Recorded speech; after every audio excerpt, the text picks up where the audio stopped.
Right, what I'm going to try and do is kind of draw out my current understanding of the project that I'm working on here in Jerusalem. It's really hot, so I'm sorry if my body offends you. So I guess a good way to start is by describing that I came here to work on a planning project for an area of East Jerusalem. East Jerusalem is the part of Jerusalem that is kind of contested. Israel is gradually claiming, and that was occupied by Jordan in the war between Israel and Jordan in 1967. After 1967, it's annexed to Israel, so it's under Israeli control very much, and is part of Israel. People who live in Jerusalem within the boundaries, municipal boundaries of Jerusalem, are entitled to kind of state things from Israel. That's basically it. So living within the boundaries of Jerusalem is good for Palestinians because it means they receive support from the state of Israel, technically. So I'm here to work on the planning of a neighbourhood here. It's a neighbourhood. It's unusual because it's an area zoned for Palestinian. I might just have to go and investigate these. There's fireworks going off somewhere really close by. They're there. That place is called Silwan. It's down there. It's a very contested neighbourhood. It's often where trouble will start. It's a slum, basically. But there's something's like there's loads more fireworks than normal tonight, and couple that with the call to prayer that kind of echoes around, then there's some sense of the chaos that can maybe symbolise this place orally. So yeah, maybe back to the drawing I'm trying to do. Basically, yeah, I'm here to work on the master planning of a neighbourhood, Palestinian neighbourhood, within the boundaries of Jerusalem. Now that is in itself unusual, that plot of land has even been allowed to be zoned for that purpose. Israel is mainly trying to use all land within the boundaries of Jerusalem toward Jewish or Israeli purposes, so that it can claim a majority population in Jerusalem and then claim it as its capital. So yeah, unusual project. We're working for an organisation, an NGO called the IPCC, who stands for the International Peace and Cooperation Centre, who put out this call to universities, and it turns out lots of practices around the world, and that's resulted in this kind of amalgamation of people that have come here for a 7-week period in order to work on a master plan for this area of East Jerusalem. Now, quite why they've asked for international involvement rather than getting a Palestinian architect, for example, is to kind of depoliticize the whole thing. They're kind of interested in, as an NGO that advocates for Palestinian causes, they're interested in demonstrating international support and involvement with their projects to lend it to legitimacy that any kind of dialogue here is often regarded as not having, because it's so political. There's the kind of Israeli side and the Palestinian side, and you can't get away from that kind of dialectic, that kind of opposition of opinion. So yeah, the IPCC are essentially a Palestinian advocacy organisation. So they advocate for civil rights of Palestinians, including planning. They are particularly spatial in that they are made up of kind of planners, architects, urbanists, and so to start the drawing, we might have here the IPCC as an organisation. Now, their kind of role is to liaise with this organisation, who we abbreviate to JM as the Jerusalem Municipality. They are the kind of physical representation and manifestation of the power of the State of Israel, and they kind of approve planning things. They pass things like master plans that their planning decisions are assessed against. It's going off again. So what essentially then happens is that the IPCC have been working with the Jerusalem municipality in order to kind of influence planning. So that's how they work. The way that IPCC kind of represents itself to us is kind of through these two guys. One called Rasim, who's a planner, and he is kind of works within. I should put him over here really, because he works with the Jerusalem municipality. The other guy is a guy called Rami, who is an academic. He works at university, but he is head of the NGO. So this is the most direct link with him. Rasim is kind of linked with here through his advocacy work.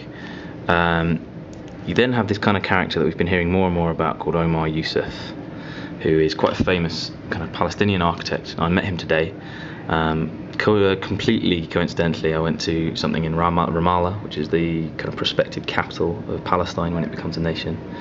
I went to a conference there which he was attending, and we got talking, and it turns out that he should have had some kind of involvement with this general project that we're doing now, which I'll draw now. So this is the project. I'll do that as the project. I'll write the project. So he should have had this kind of relationship. In fact, some would say he probably should have had this kind of relationship in terms of being the guy that runs it.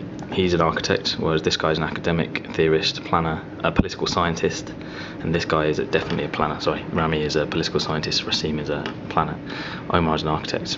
And what they've kind of found is that by putting this certain call out for participants, they've actually ended up with quite a wide variety of people. Not just architects, not just students. In fact, I think they were imagining just students who then Omar, as an experienced academic, would lead. But what's happened is that they've actually managed to get kind of, from here they've managed to get kind of two people, Matt and Lara, who work for Design for London, which some of you may have heard of. They've kind of come here to do something interesting. They're interested in the situation, they know a bit about it, and they kind of come here. Simultaneously, they attracted, I'd say, we've got Fran and Michael, who are from Pi Architecture. Now, they've been up for all sorts of awards recently, and they're very young practice. They both teach at London Met, so we'll also put London Met here. But that's not really that useful a definition, because Lara also teaches at London Met. Matt has previously taught at the AA. Both Fran and Michael now teach at London Met. They've kind of been joined by Donna, who is Michael's friend from London Met, and Crystal, who is Canadian and worked on similar projects in the Congo.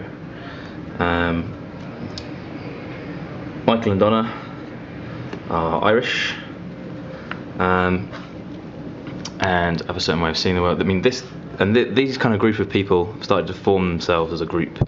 Now, I kind of rather derogatorily have referred to them in the past as the cool group, or the Mac users, or something like that.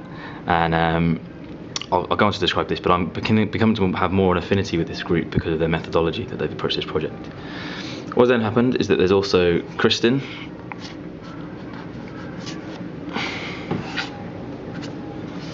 who is Swedish, as far as I can tell, and has previously worked with Matt. Both worked at OMA. That's Rem Koolhaas's office. That's where they learn to know each other. Who else do we have?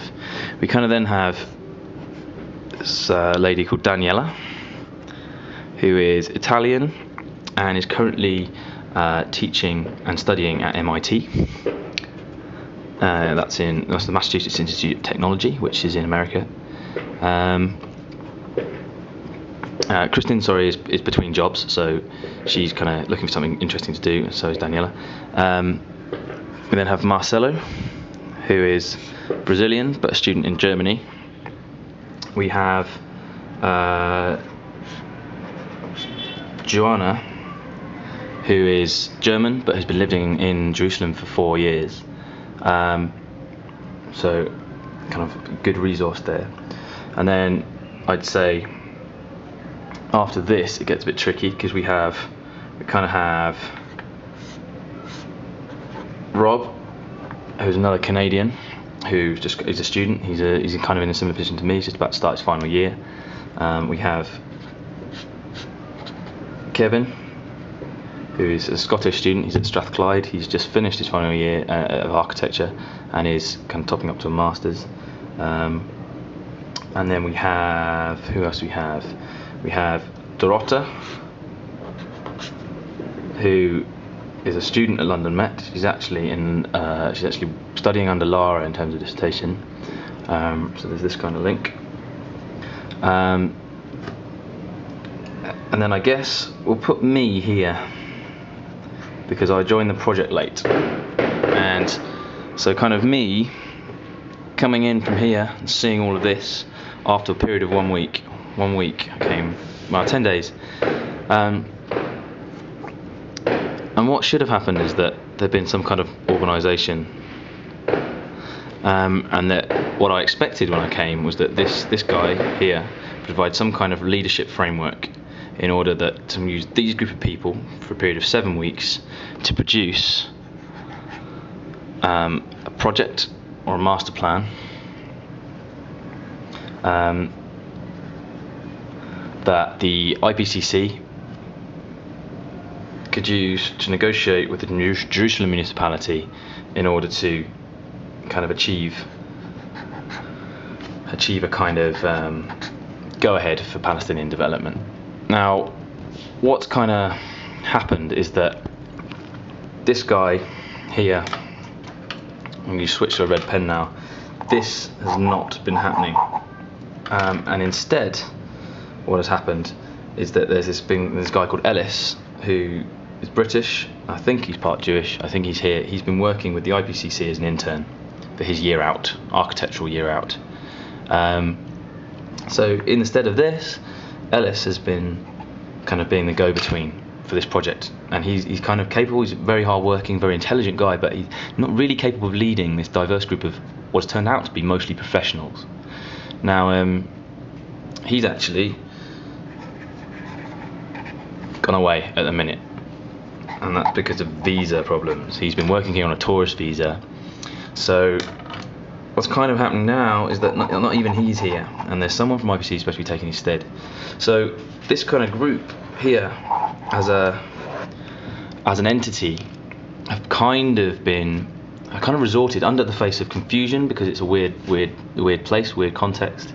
They kind of resorted into the things they know. So it's kind of worked out that kind of these guys pursued a certain methodology. They're professionals that know each other, they know how each other work, they have a certain methodology, and it's a very kind of OMA, top-down, Design for London kind of planning methodology, by which we've been looking at precedents in Europe all around the world, taking the word density to mean kind of how many residential units can you get on a plot, and kind of drawing up precedents from the projects we know and plonking them on the site here just to see if they fit. These guys are kind of led by Fran and Michael, I'd say, of Pi Architecture, and they have a methodology. They're a young practice that are developing a methodology, and that is very much a kind of community engagement one. It's a storytelling one, it's a sense-making one. It's by looking closely at a place and what is there before you decide what you're going to do. So they've kind of resorted to theirs, and they've resorted to theirs, and it's kind of left these people floating, and I include myself in that. And what has actually happened is that the kind of more experienced people with an agenda, like Daniela and Marcelo, are kind of withdrawn. Joanna's just confused and doesn't really know what to do. Kevin kind of got amalgamated by this school, and sorry, got fireworks. It's being shelled, and he's kind of become part of this, into this fold, and Tarota and Joanna are just kind of, they now live together. They're kind of floating, quite confused. So I've come, this is what I've seen, this kind of lack of leadership, therefore lack of any clear brief, two very not contradictory, but seemingly disparate methodologies, and a load of floating people. And what that's happened with is that a lot of the time there's just this confusion, this potentially very productive group of highly skilled professionals and motivated students trying to achieve this project, this master plan, but without this leadership on the ground. And the video is going to end, so I'll start this in the second one.